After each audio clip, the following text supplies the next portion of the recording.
আমার জ্যোতির্ময় শুরু করুক আগে প্রথম ছবি। হ্যাঁ একদমই। তো ভুলে গেছিল, হ্যাঁ একদম না মোটে ভুলে আমি শুনতে পাইনি, শুরু হয়ে গেছে। প্রজাপতি 2 আমরা প্রজাপতি দেখেছি এবং তারপরে আমাদের প্রজাপতি 2 আমার প্রথম ছবি। দর্শকের কাছে একটাই রিকোয়েস্ট, আমরা খুব ভালোবেসে ছবিটা বানিয়েছি, মানে প্রজাপতি 2 ভালোবাসা। আমরা নিজেরা যখন কাজ করেছি আমরা খুব যত্ন করে সন্তানের মতো করে ছবিটাকে বানিয়েছি এবং আপনাদের কাছে একটাই রিকোয়েস্ট থাকবে, অবশ্যই 25শে ডিসেম্বর এসে সিনেমা হলে সিনেমাটা দেখবেন এবং আমাদের অবশ্যই জানাবেন গল্পটা আপনাদের কেমন লাগলো, সিনেমাটা আমাদের কেমন লাগলো। আর প্রজাপতি 2 নিয়ে যদি কিছু বলার থাকে, এখানে যে মান অভিমান ভালোবাসা দুঃখ কান্না হাসি সব কিছু আছে, মানে একই ছবির মধ্যে সব কিছু পাওয়া যাবে। এবং বাবা সন্তান, সন্তান বাবা যে কোয়েশ্চেনটা আছে, যেটা আমরা প্রজাপতিতেও দেখেছিলাম, দুষ্টু মিষ্টি একটা ভালোবাসা, এখানেও সেটা তো আপনারা ট্রেলার দেখে ডেফিনেটলি বুঝতে পেরেছেন আছে। তারপর তো বাকিটা ছবি দেখুন, গল্প বুঝতে পেরে যাবেন। আমি আমি তো খুবই এক্সাইটেড ছবিটা নিয়ে, কারণ আমি আসলে প্রথম দিন থেকে আরো বেশি এক্সাইটেড ছিলাম, কারণ প্রথমে আমি খুব একটা বলতে পারছিলাম না যে আমি ছবিটার পার্ট। তখন আমার খুব দুঃখ হচ্ছিল যে এরকম একটা প্রজাপতি টু, কারণ প্রজাপতি অলরেডি প্রমাণিত একটা ছবি যে সকলের খুব ভালোবাসা পেয়েছে। সেখানে তারপরেই ঠিক প্রজাপতি 2 এর মতন একটা ছবির পার্ট হতে পারাটাই আমার মনে হয় খুব বড় একটা ব্যাপার। আর এতগুলো ভালো অভিনেতা এবং অভিনেত্রীদের সঙ্গে কাজ করা, সেখানে এতটা ইমোশনাল এতটা আবেগী একটা ছবি, আমার মনে হয় প্রত্যেকটা লাইন, এখানেও আমরা ট্রেলারেও দেখলাম যে বেশ কিছু লাইন আছে যেগুলো আমাদের আমার তো ভীষণভাবেই হার্ট টাচ করেছে।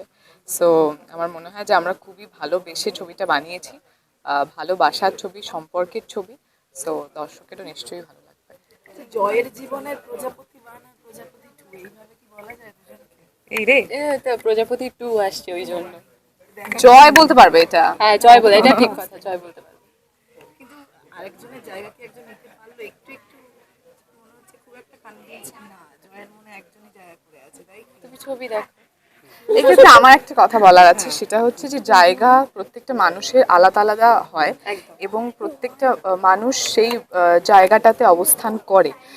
সে জীবনে থাকুক বা না থাকুক বা যাই হোক না কেন, আমার মনে হয় জীবনে কখনো কেউ কোনোদিনও কারোর জায়গা কেউ নিতে নিতে পারে না, চায় না, একদমই। চায়ও না। চাইও না, মানে হ্যাঁ। কেউ যদি অন্য কেউ যদি থাকে, সেও চাইবে না যে ওই মানুষটার জায়গাটা আমি হঠাৎ করে নিয়ে নেব। সে চাইবে তার নিজের একটা জায়গা বানানোর এবং তৈরি করার। So, Definitely, কেউ দুটো কারোর মানুষ সম্পূর্ণ কেউ আলাদা। কারোর জায়গা নিতে পারে না, সবাই সবার ইন্ডিভিজুয়ালি একদম, জায়গায় একদম। established। দুজনের বন্ধুত্ব কতটা?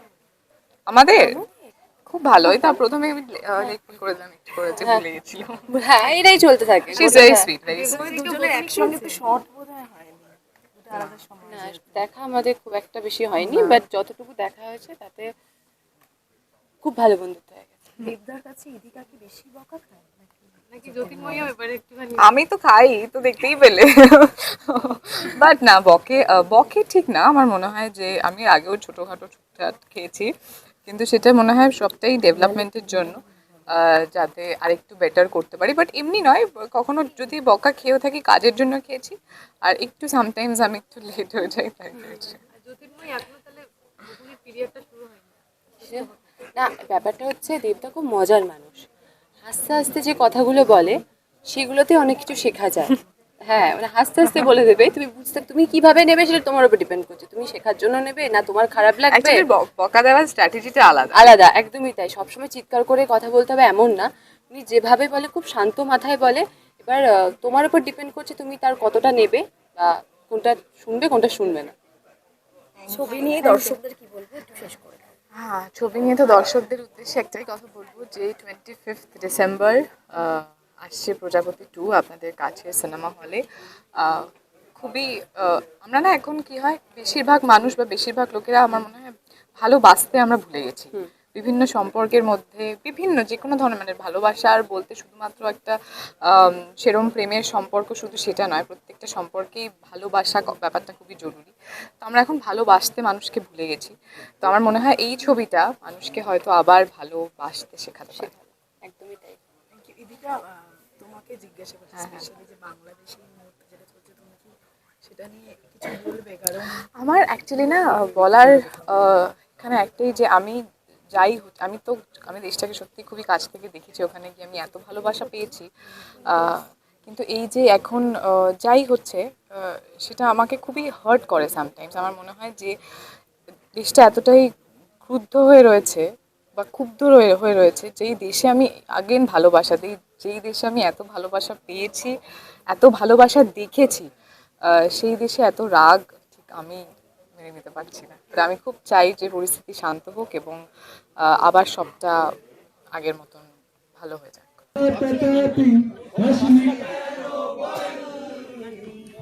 কিছু না বলাতে প্রথমে মিডিয়া সবাইকে অনেক ধন্যবাদ আসার জন্য। দেব ফ্যান ক্লাব অ্যান্ড সবাই তোমাদের জন্যই যারা সকল বন্ধুরা আসা আজকে আজকে আমার ছবি আসছে প্রজাপতি 2, অতনুদা, অভিজিৎ, দেব এই কম্বিনেশনে প্রচুর ছবি মন ভালো করে দিয়েছে। আমার বিশ্বাস এই ছবিটাও প্রজাপতি 2 মন ভালো করে দেবে। অনুভূতি তো ভীষণই ভালো। যখনই ডাক পাই দেবতার সাথেই আমি যে 3টে ছবি করতে পেরেছি, 3টেই দেবতার সাথে করতে পেরেছি ছবি, তো সেটা ডেফিনেটলি একটা আলাদা রকম একটা মেগা স্টারের সঙ্গে কাজ, তো ভাবলেই ভালো লাগে না, তো ন্যাচারালি ভীষণই ভালো লাগে। আর ভালোবাসার ছবি তার একটা পার্ট হওয়া, এবং অভিজিৎদা, অতনুদা আমাদের মানে একটা ফ্যামিলির মতন হয়ে গেছি আমরা। টনিক যবে থেকে করেছি একটা মানে মনে হয় যে যে টিমটা রয়েছে সেই টিমটাও ভীষণই একটা অন্যরকম টিম, একটা ঘরের টিম। তাদের সাথে কাজ করাটা মানে মনে হয় যেন ঘরের মধ্যেই মানে সিনস হচ্ছে, তো সেটার একটা আলাদা রকমের এনার্জি। মনে হয় না কখনো যে আমি কাজ করতে এসেছি। আর দেবতার সাথে সত্যিই সৌভাগ্য, কাজ করতে পারাটা সত্যিই সৌভাগ্য, কারণ যেভাবে ওনাকে দেখি একটা হোমওয়ার্ক করেন, যেভাবে মানে গাইড করেন প্রত্যেকটা বিষয়েতেই, যেভাবে গাইড করেন কোনো সিনস এলে কীভাবে কী করবো, ওনার থেকে মিষ্টি লাগছে না গানটা শুনে, তো ওনার সাথে কাজ করা মানে ওনার থেকে শেখাই। এবং এই ছবিতে যারা আছেন মানে মিঠুন দা, আমার যাদের সাথে সিন ছিল, খরাজ দা, পরাণ দা, কাঞ্চন দা, অম্বরীশ দা, সবার সঙ্গে কাজ করার এক্সপিরিয়েন্স ভীষণ ভালো। অনেক কিছু শিখতে পেরেছি, কতটা কাজে লাগাতে পারবো সেটা এবার দেখার। বাংলা ছবি শুধু টাকা দিয়ে চলে না, আবেগ দিয়ে চলে। হ্যাঁ আরে আমারও এসে গেল। যাক ছবিটা রিলিজ হওয়ার পরে যেন চোখে হাসি ফুটে আর কি, এটাই চাই। এটাই বলবো যেটা আমি বলছিলাম একটু আগে, মানে ট্রেলারটা লঞ্চ হওয়ার আগে যেটা বলছিলাম, আমরাও বুঝি যে প্রজাপতি নামটা ধার নেওয়া সহজ নয় আমাদের জন্য, ছিল না। প্রচুর ভাবনা চিন্তার পর আমরা এই টাইটেলটাকে ইউজ করছি প্রজাপতি, তো আমরা দায়িত্বটা জানি। এই দুদিন অনেক কিছু শুনতে পাবেন, এই হল ওই হল পাওয়া যাচ্ছে না, অনেক কিছু শুনতে পাবেন, একদম কান দেবেন না। যদি একটা শো পাই, চেষ্টা করবেন আপনাদের পরিবারকে নিয়ে সেই হলে পৌঁছানো। আমি আজকে 22 তারিখ তো 22 ডিসেম্বর, বড় কথা বলছি না, আমি একটা শো নিয়ে প্রমাণ করবো যে বাংলা ছবি একটা শো নিয়েও একটা শো করতে পারে।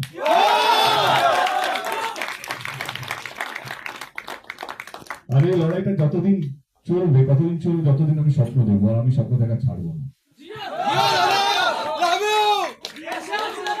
দারুণ একটা ছবি আমাদের মনে হয়েছে, আমাদের প্রত্যেকটা মানুষ যারা এখানে উপস্থিত আছেন বা যারা ছবিটার মধ্যে যারা ভাগ নিয়েছেন বা পাঠ করেছেন বা যারা কোনো না কোনো ভাবে স্টুডেন্ট আছেন, ছোট হোক বড় হোক যেভাবেই হোক না কেন, আমাদের মনে হয়েছে আমরা দারুণ একটা ছবি বানিয়েছি। মাঝে মাঝে একটু কনফিডেন্স থাকাও ভালো, সবসময় আমি জানি না কেমন হয়েছে কি হবে, আমাদের মনে হয়েছে কি আজকের দিনে সত্যি একটা ভালো ছবি বানিয়েছি। আমি শুধু যারা এখানে ফ্যান ক্লাব তাদের সঙ্গে কথা বলছি না, আপনারা হচ্ছেন আমার চোখ, আমার গলার আওয়াজ, যেটা পুরো বাংলা জুড়ে আপনাদেরকে ছড়াতে হবে। এটা মাসি দিয়েছে, শুধু ওইটুকু না, কি বলবি ভাই, ওইখানে গিয়ে হাতে মাইক পেলে সবাই প্রজাপতি দেখবেন 25 ডিসেম্বর, আমিও দেখবো আপনারাও দেখবেন, এইটুকু তাহলে সবাই প্রজাপতিটা আমি তোমাদেরকে ক্রিসমাস গিফট দিলাম।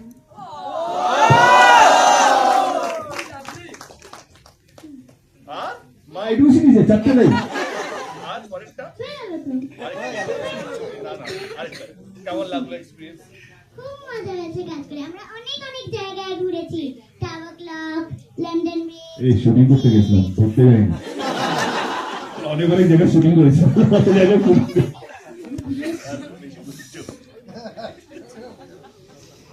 আচ্ছা, কে বেশি ঘুরেছে, তুমিও তাও না? আগে এদিকে সবচেয়ে লাস্ট এসে লাস্টে কথা বলবো। শ্রীপর্ণা এসছে আমাদের সঙ্গে, শ্রীপর্ণা সামনে এসো।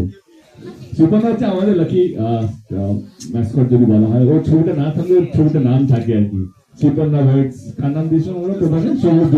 সমুদ্র আমাদের খুব কাছের মানুষ। তিনটেই দেবদার সাথে।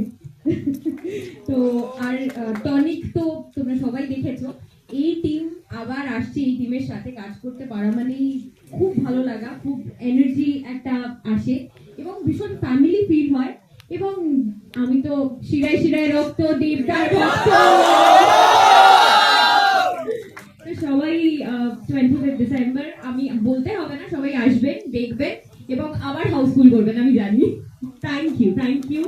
আর অভিজিৎ দাকে থ্যাংক ইউ, দেবদাকে থ্যাংক ইউ, অতনুদাকে থ্যাংক ইউ, আমাকে এই ছবির একটা পার্ট করার জন্য থ্যাংক ইউ সো মাচ।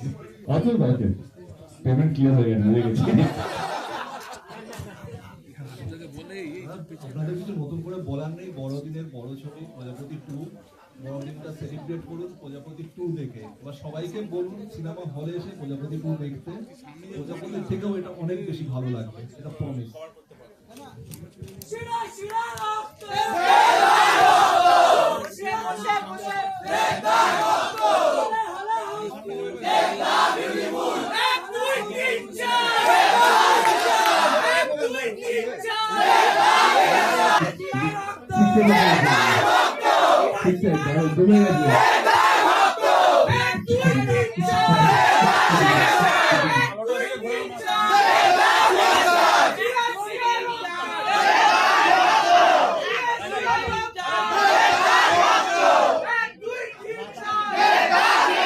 প্রজাপতি এমন একটা সাবজেক্ট যখন মানুষ এত বেশি ভালোবেসেছে যেটা আমরা কল্পনাও করতে পারিনি সেই সময়।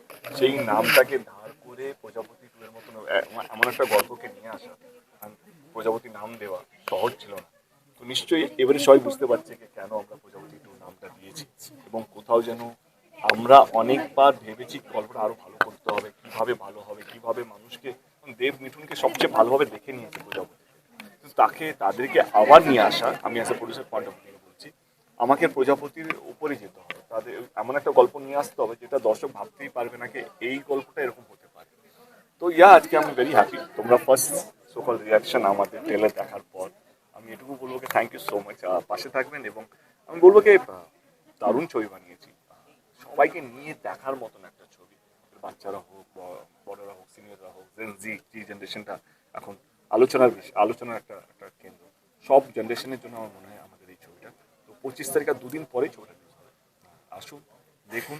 আর যদি মনে হয় কি না, আগে রিভিউগুলো দেখবো কেমন হয়, কে কি বলছে, তাতে কোনো আপত্তি নেই। রিভিউজ দেখুন, যদি কেউ ভালো বলে তাহলে নিজেকে আটকাবেন না, সিনেমা হলে চলে আসুন। দেবদা, এবারের গল্পে তুমি অনেকটা মাপা, অনেকটা মেপে তোমার প্রত্যেকটা স্টেপ বোধ হয়। It's a very matured একটা ক্যারেক্টার। মানে রঘু টাকাত ওয়াজ ভেরি লাউড, এমন একটা মানে যে যখন কথাও বলে, যখন মনে হবে কিনা 100টা ব্রিটিশদেরকে মারতে পারে। যারা জমিদাররা আছে, যারা লুট, মানে যারা গরিবদের কিষানদের লুট করতো, শ্রমিকদের যখন লুট করতো, তার কাছে যেন দানবের মতন রঘু টাকাত ছিল। তার একটা বডি ল্যাঙ্গুয়েজ আলাদা হবে, তার সংলাপ বলার স্টাইলটা আলাদা হবে। কিন্তু এইখানে একটা কমন ম্যান, যে সিঙ্গেল ফাদার, বিদেশে চাকরি করে, অনেক বাঙালি প্রচুর বিদেশে চাকরি করে, সবাই সিঙ্গেল তা বলছি না, বাট সে কিভাবে নিজের লাইফটা মেনটেন করবে, তার একটা দায়িত্ব আছে। এখানে বাবা মা বয়স্ক হয়ে গেছে, তাদের একটা চিন্তা, নিজের একটা মেয়ে আছে যার বয়স 6 বছর, সে কি চায়, তার স্কুলে প্যারেন্টস মিটিং হচ্ছে, সে পৌঁছতে পারছে না যেহেতু কাজের চাপ, সে কিভাবে সেটাকে হ্যান্ডেল করছে। মেয়ের একটা দিন ছুটি পেয়েছে, মেয়ে একটা লিস্ট বানিয়েছে, এই দিনগুলো সে এই দিনটা এই জিনিসগুলো করবে। তো আমার মনে হয় এই চরিত্রটা জয় চক্রবর্তী অনেক বেশি অন্যরকম হওয়া উচিত, যেটাকে দর্শক আগে দেখে, এবং অনেক বেশি মার্জিত, অনেক বেশি কন্ট্রোল, অনেক বেশি কি বলবো, নিজেকে ধরে রেখেছে। আমার মনে হয় সেটা সিনেমার সাথে সাথে গ্র্যাজুয়ালি উঠেছে, কারণ অনেকগুলো ফেজ আছে এই চরিত্রটার। যখন ইদিকার সাথে যখন একটা গান বা প্রেম, তখন তো তার একটা অন্য শেড। তারপরে যখন লন্ডনে যাওয়ার আগে একটা প্রস্তুতি চলছে, তার একটা আলাদা শেড।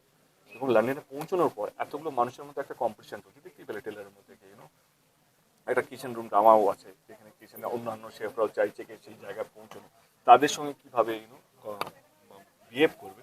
তো I am happy and lucky কে দুটোইকে এরকম একটা চরিত্র পেয়েছি, এবং আমি মন দিয়ে চেষ্টা করেছি যেন চরিত্রটা ভালো লাগে এবং দেবকে যেন কোথাও খুঁজে না পাওয়া যায়। একটু আগে ওদের সঙ্গে অভিনয় করার যে অভিজ্ঞতা সেটা আরে হ্যাঁ দারুণ অভিজ্ঞতা। মানে আমি আমরা যখন চরিত্রগুলো যখন লিখছিলাম আমার মাথায় কিছু ভিজুয়ালস আসছিল কি আমি দেবকে এইভাবে দেখি, মানে চোখ বন্ধ করে আমি দেবকে কিভাবে দেখতে চাইছি, মানে অ্যাজ এ অভিনেতা আই ওয়ান্টেড হিম টু একটা সিঙ্গেল ফাদার কি করে, মানে সে যখন বাজার করতে হচ্ছে আমি অনেককেই চিনি, আমি এখন নাম বলতে চাইছি না, একটা নাম বলতেও পারি। একদিন আমি এসডিএফ এ মিটিং করছিলাম, অহনা তার ছেলেকে নিয়ে এসেছিল, অহনা যে এখানে মার্কেটিং এর অফিসে কাজ করছি যেহেতু ওই কালচারটার মধ্যে, তখন আমি গেছিলাম কি বলছি না আজকে বাড়িতে কেউ নেই, আজকে অফিসের চাপ, তো সে আমার দারুণ লেগেছে। মানে ওই যে একটা need to be very like কি বলতো সারাক্ষণ অবজার্ভ করে থাকতে হয় কে কোথায় কি চলছে। দেখবে এখানে একটা সিন আছে আমরা রিক্রিয়েট করেছি, যেখানে আমি কিচেনের মধ্যে আছি, আজকে বেশি অর্ডার পার্টির একটা অর্ডার এসছে যেখানে I am the head chef, যেখানে আমি বেরোতে পারবো না কিন্তু স্কুলে মেয়ের ছুটি হয়ে গেছে, আমি ওকে বলি তারপরে ওটার মধ্যে আমি ওকে ওয়ার্ক নিয়ে আসি পারমিশন নিয়ে my daughter be there there is no one at home, and সেই জিনিসটাকে আমরা রিক্রিয়েট করেছি, দেখবে বসে আছে কিচেন রান্না করছি। তো আমার মনে হয় কি বাচ্চাদের সঙ্গে সম্পর্কটা ভালো হয়, কিছু ভিজুয়ালস আমার মাথায় ছিল, কিছু গল্প আমার মাথায় ছিল, সেটাকে আমরা ইনকর্পোরেট করেছি। এবং যে ভিজুয়ালসগুলো তোমার ছবিতে দেখেছো স্টিলসে দেখেছো, তুমি যখন জানতো এই বড় পর্দায় বড় স্ক্রিনে দেখবে you can relate in the sense এইটা নয় কি তোমাকে সিঙ্গেল ফাদার বা সিঙ্গেল মাদার হতে হবে, তোমার এটা মনে হবে যদি সিঙ্গেল ফাদার হতো তাহলে তাদের জীবনে এই সব ঘটনাগুলোই হয়তো ঘটতো, এতটা তুমি রিলেট করতে পারবে। তুমি আজকে একটা চ্যালেঞ্জ নিলেই বলবো যে একটা শো পেয়েও তুমি 100টা মানে একটা হল পেয়েও তুমি 100টা শো এর মতো করে দেখাবে, তো এটা আজকের দিনে একটা বড় চ্যালেঞ্জ বলবো। চ্যালেঞ্জ তো এটা কিসের চ্যালেঞ্জ, এটা বাংলা ছবির জন্য চ্যালেঞ্জ, বাংলা ইন্ডাস্ট্রির জন্য চ্যালেঞ্জ, নিজে কত বড় হলাম তার জন্য নয়, কারণ সকাল থেকে যেভাবে ফোন টোন নিজের কাছের মানুষদের সাথেই কথাবার্তা চলছে। Again coming back to the point, একটা ভালো ছবি বানিয়েছে, কাদের জন্য বানিয়েছে, দর্শকদের জন্য বানিয়েছে, দর্শক যদি ডিমান্ড করে যদি অ্যাডভান্সে হাউসফুল হয় তো বাধ্য হবে সিনেমা হলে ওনারাকে একটা শো বাড়ানো, এবং প্রত্যেক দিনই তো লড়াই করতে হচ্ছে, মানে আমি ভাবলাম এইবারে লড়াইটা একটু কমবে, এই তো লাস্ট ওইটা ব্লকবাস্টার দিয়েছি, এবারে তো কমবে, একটু শান্তিতে ও মা সকাল থেকে শুরু হয় অতুল এই দা এইখানে ঝামেলা হচ্ছে, এটা একটু দেখো এটা একটু দাও, দেখতে দেখতেই আমার পুরো দেখছি পরের ছবিটা চলে এসছে রিলিজ। তো আমার মনে হয় কি কোনোদিনও যখনই কোনো ছবি ব্লকবাস্টার হয় ভাবি কি পরের লড়াইটা একটু কম হবে, দেখছি পরের লড়াইটা আরো বেশি বড়, আরো বেশি কাছের মানুষের সাথে, যার সঙ্গে আমার কালকে দেখা হয়েছে, কালকে মাছ ধরেছি একসাথে, তো আরে তো সেইটা মানে চ্যালেঞ্জ নেই, মানে চ্যালেঞ্জটা ভুল শব্দ, চ্যালেঞ্জটা হচ্ছে কি মানে কথাটা হচ্ছে কি বাংলা ছবির দর্শককে আগলে রাখতে হবে, এবং আমি এইটুকু হলফ করে বলতে পারি কি আমি শুধু একরকম ছবি করে না, বছরে আমি চেষ্টা করি 3টে ছবি যদি আসে 3 রকম চরিত্র যেন দেবকে আমি দেখতে পাই, দর্শকের সামনে যেন নিয়ে যেতে পারি, এটাই আমার চ্যালেঞ্জ যদি হয় তো আমি দেবকে কিভাবে ভাঙবো এটা আমার কাছে চ্যালেঞ্জ। যে পরের ছবিটা অ্যানাউন্সমেন্ট হবে সেটা দেখলেই তোমরা বুঝতে পারবে আবার ভেঙে দেবে ছেলেটা, আবার অন্যরকম কিছু করছে, কি করছে এই ছেলেটা, ধরা ছোঁয়ার বাইরেই চলে যাচ্ছে, ভাবনা চিন্তার বাইরে চলে যাচ্ছে, এটা আমার কাছে চ্যালেঞ্জ, কারণ আমি নিজেকে একই রূপে দেখতে ভালোবাসি, আমি চাই যখনই আমি নতুনভাবে আসবো এটা চালাবে কিন্তু 25 তারিখে, তো যখন তোমরা দেখবে কি বলো আবার ছেলেটা ভেঙে দেবে রে কি করছে, মানে এটা কিছু আমার কাছে কি এটাই আমার চ্যালেঞ্জ, দর্শককে হলে নিয়ে আসা চ্যালেঞ্জ নয়, এটা আমার মনে হয় এটা পরিশ্রম, মানে কিছু কিছু জিনিস পরিশ্রম করে তুমি চাও রেজাল্টটা আসো, সিনেমা বানানো হচ্ছে আমার কাছে পরিশ্রম, সিনেমা হিট করানো হচ্ছে পরিশ্রমের ফল, মানুষ যদি চলে আসে সিনেমা হলে সিনেমা দেখতে সেটা হচ্ছে পরিশ্রমের আশীর্বাদ, একটা কাজ করছি তার একটা ভালো ফল পেয়েছি তার আশীর্বাদ পাচ্ছি, চ্যালেঞ্জ হচ্ছে কিভাবে আরো নিজেকে ভাঙবো। শুনতে ভালো লাগে এটা সব থেকে বড় অ্যাওয়ার্ড আমার কাছে, এরা না থাকলে তো আমি কিছু না, আমি জিরো। এদের ভালোবাসা, এদের উন্মাদনা, এদের আমার থেকে এমনি প্যারেমান কলেজে গিয়েছিলাম, আমি গাইছিলাম আমার আগেই ওরা গিয়ে দিচ্ছে এবং বেটার গাইছে আমার থেকে, এটা আমার সব থেকে বড় পাওয়া, এটা বাংলাতেই সম্ভব কিন্তু আর কোথাও না।